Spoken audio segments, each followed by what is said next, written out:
திருக்கோளூர் பெண்பிள்ளை ரகசியம். தசமுகனை செற்றேனோ பிராட்டியை போலே என்றால் அந்த பெண் பிள்ளை, அந்த மோர் விற்கும் சின்ன பெண் கதை சொல்ல ஆரம்பித்தாள். ராமானுஜரும் அவரது சீடர்களும் கேட்க தயாரானார்கள். அவர்களுடன் நாமும் கேட்போமா?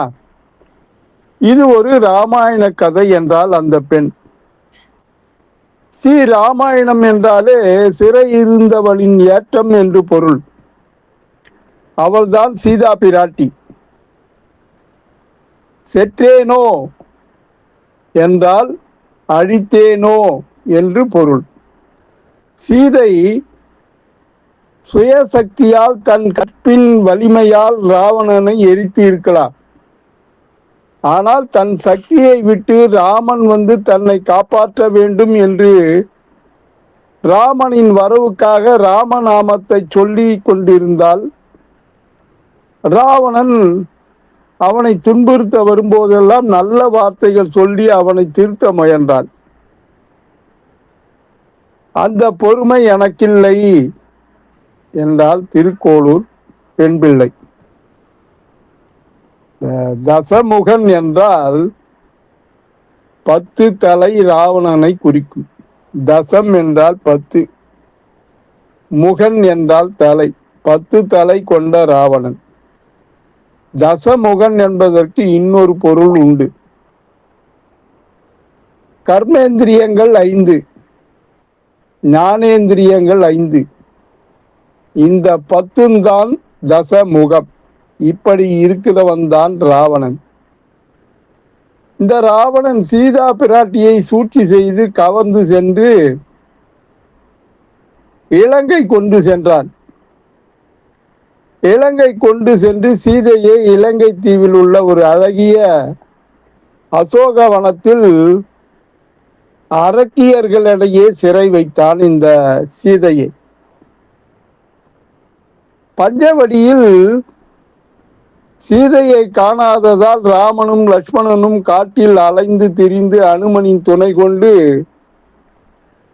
சுக்ரீவனை சகோதரராக ஏற்றுக்கொண்டார் ராமர். சுக்ரீவனின் துணை கொண்டு சீதையை தேடி கண்டறிய அனைத்து திசைகளுக்கும் வானர சேனைகளை அனுப்பி வைத்தனர். தென் திசைக்கு அனுமன், அங்கதன் போன்ற வானர வீரர்களுடன் ஜாம்பவானையும் அனுப்பி வைத்தனர். அனுமனும் கடல் கடந்து இலங்கை தீவிற்கு சென்று சீதா பிராட்டி இருக்கும் இடம் அறிந்து அசோகவனம் சென்று சீதாதேவி மரத்தடியில் அமர்ந்திருக்கும் மரத்தின் மேல் உள்ள கிளையில் சென்று அமர்ந்தான் இந்த அனுமன். அந்த நேரம் ராவணன் சீதாதேவியிடம் வந்தான். நான் மூவுலகையும் ஆளும் ராவணேஸ்வரன். பஞ்சபூதங்கள், தேவர்கள், கிண்ணறர், கெம்புருடர், நவகிரகங்கள் அனைத்தும் என் ஆணைக்கு கட்டுப்பட்டவை என்றான் அந்த ராவணன். ஆனால் ராமனோ வனவாசி. என்னை நீ மணந்தால் மூவுலகங்களுக்கும் ராணியாக ஆவாய் என்றான் ராவணன். மேலும் நீ மறுத்தால் உன்னை பலவந்தமாக நான் மணப்பேன், இல்லையேல் உன்னை மென்று தின்று விடுவேன் என்று கோபமாக பேசினான் ராவணன். ராமனை பிரிந்த துக்கத்தால் சீதை முகம் வாடி அழுது கொண்டிருக்கிறாள். மேலும் ராவணன் சீதை, நீ ராமரை விட்டுவிட்டு என்னுடன் வந்துவிடு, நான் பலசாலி, என்னிடம் பல தெய்வங்கள் தோற்றுவிட்டது, உனக்கு என் சொத்து முழுவதும் தருகிறேன், பல வேலையாட்களை உனக்கு பணிவிடை செய்ய வைக்கிறேன், என் பட்டத்து ராணி ஆக்குகிறேன் என்று ஆசை வார்த்தைகளை கூறி மயக்க பார்க்கிறான். இவை அனைத்தையும் எந்தவித சலனமும் இன்றி கேட்டுக்கொண்டிருந்தாள் சீதாதேவி. சீதை கண்கள் சிவந்து கண்களிலிருந்து கண்ணீர் கொட்டுகிறது.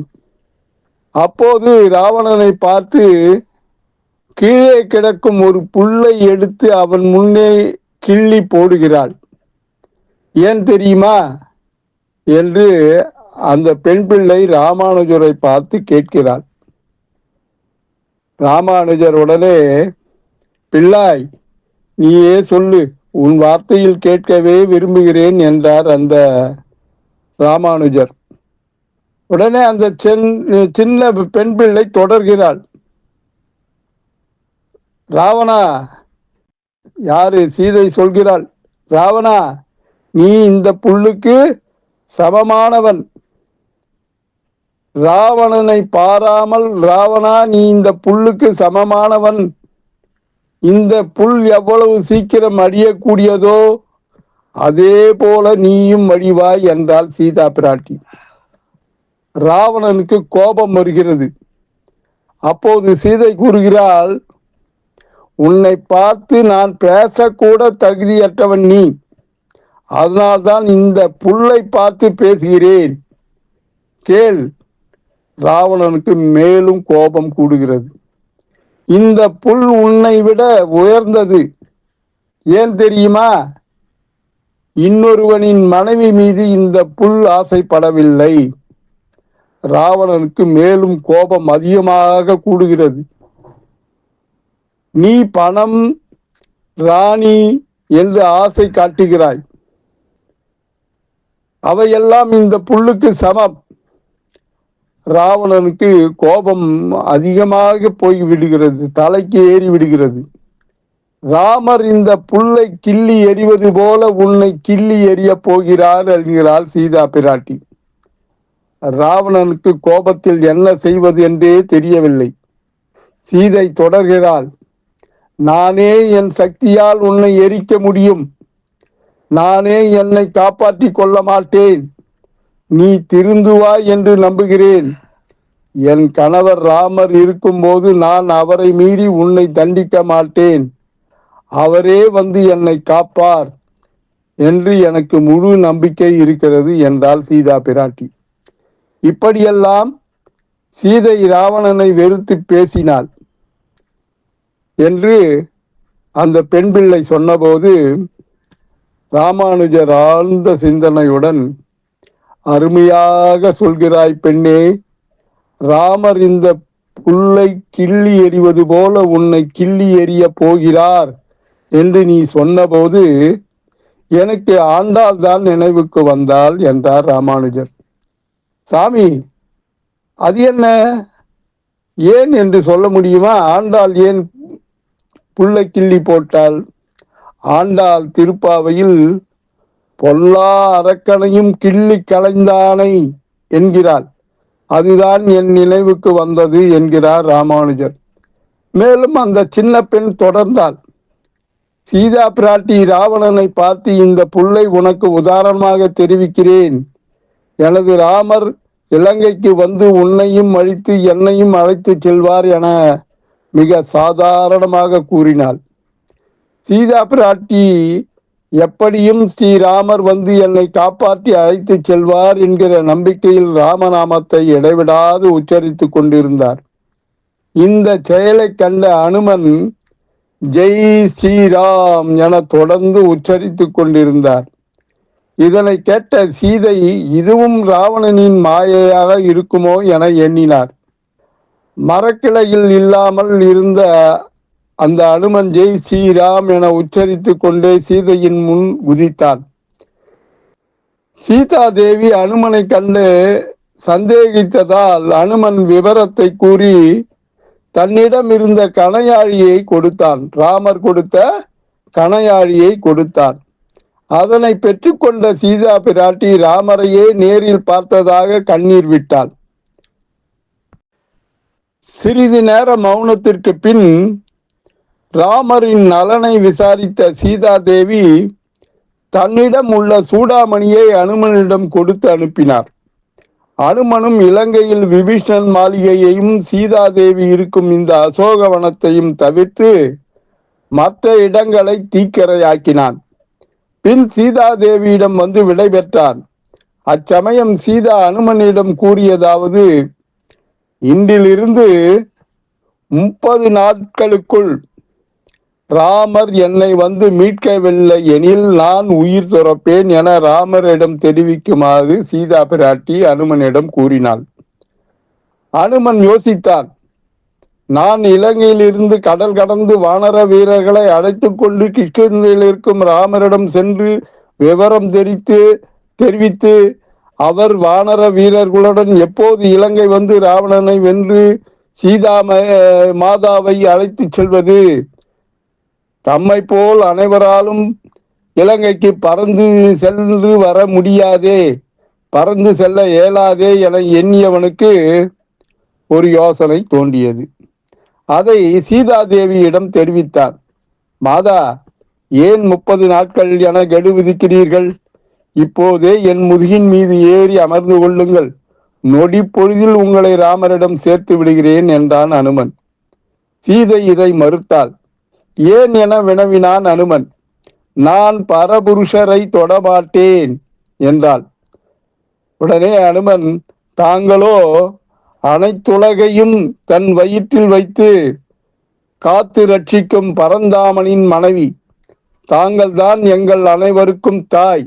ஒரு தாய் தன் மகனை வேறொரு ஆடவன் என எவ்வாறு தொடாமல் இருப்பாள் என வினவினான். சீதை மனதில் நினைத்துள்ள காரணத்தை கூறாமல் வேறு காரணத்தை கூறினாள். என்னை சுமந்து செல்ல உமக்கு ஆற்றல் போதாது என்றாள். அனுமன், என் பலம் உங்களுக்கு தெரியாது, என் பலத்தை நான் நிரூபிக்கிறேன் என தன்னுடைய விஸ்வரூபத்தை காட்டி நின்றான். வேறு வழியின்றி சீதை தன் உண்மையை உரைக்கலானாள். என்னை காத்து கொள்ள எனக்கு தெரியும். உமது வாளில் தீயிட்ட போது அதனால் உமக்கு இன்னல் வராமல் காத்த எனக்கு என்னை காத்து கொள்ள தெரியாதா? ஒரே ஒரு சாபத்தால் ராவணனையும் இலங்கையையும் தீக்கிரையாக்குவேன் நான். அவ்வாறு நான் செய்தால் எனது ராமரின் புகழுக்கும் அவரின் வில்லாற்றலுக்கும் இழுக்கு ஏற்படும் என்றாள் சீதா பிராட்டி. அவள் எவ்வளவு சாதுரியமானவளாக இருந்தாலும் கணவனுக்கு கட்டுப்பட்டவளாக இருப்பவள்தான் உண்மையான மனைவியானவள் என கூறி முடித்தாள் சீதா பிராட்டி. அதற்பின் தான் அனுமன் நிலைமையை உணர்ந்து ராமரிடம் வந்து சீதையை கண்டேன், சீதையை என கூறி சூடாமணியை கொடுத்து சீதையை இருந்த இடத்தையும் அவர் தெரிவித்த விவரங்களையும் தெரிவித்தான் அனுமன். அதனை பெற்றுக்கொண்ட ராமன் சீதையை நேரில் சந்தித்த உணர்வினை பெற்றான். மனம் வருந்தி விரைவில் நான் வந்து உன்னை மீட்பேன் என ஆவேசமாக கூறினான் ராமன்.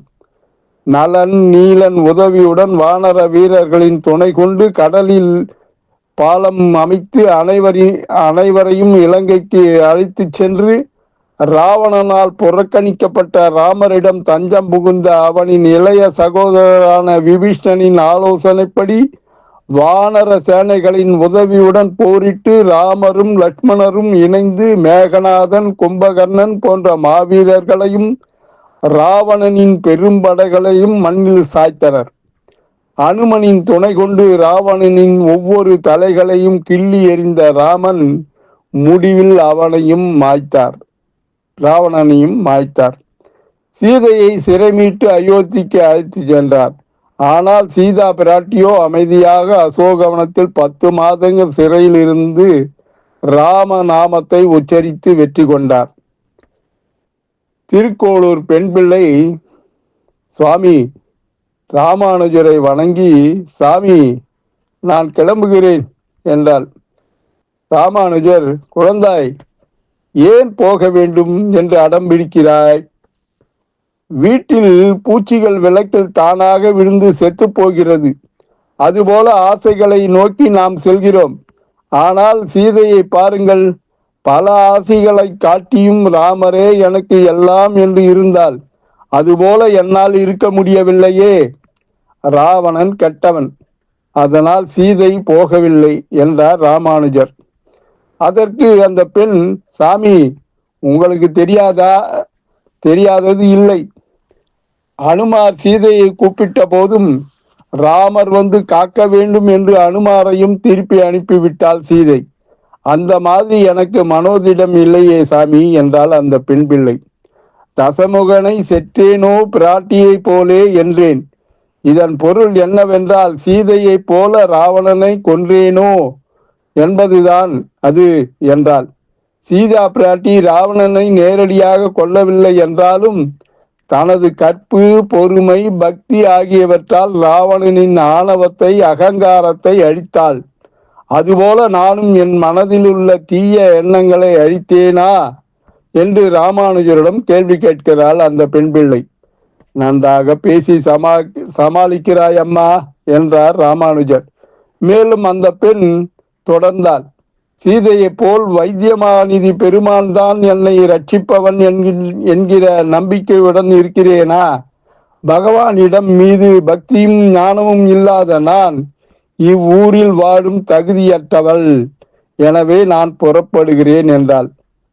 எழுந்திருங்கள், நாம் திருக்கோளூர் போகலாம் என்று தன் சிஷியர்களை பார்த்து ராமானுஜர் கூறினார். உடனே அந்த பெண் பிள்ளை, பிணம் எழுப்பி விட்டேனோ தொண்டமானை போலே என்றாள். அட, இது என்னடா புது கதை என்றார் ராமானுஜர். இது இன்னொரு கதையா என்றார். அந்த கதையை சொல் என்றார்.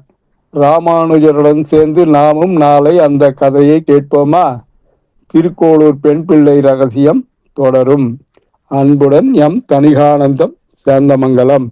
வணக்கம்.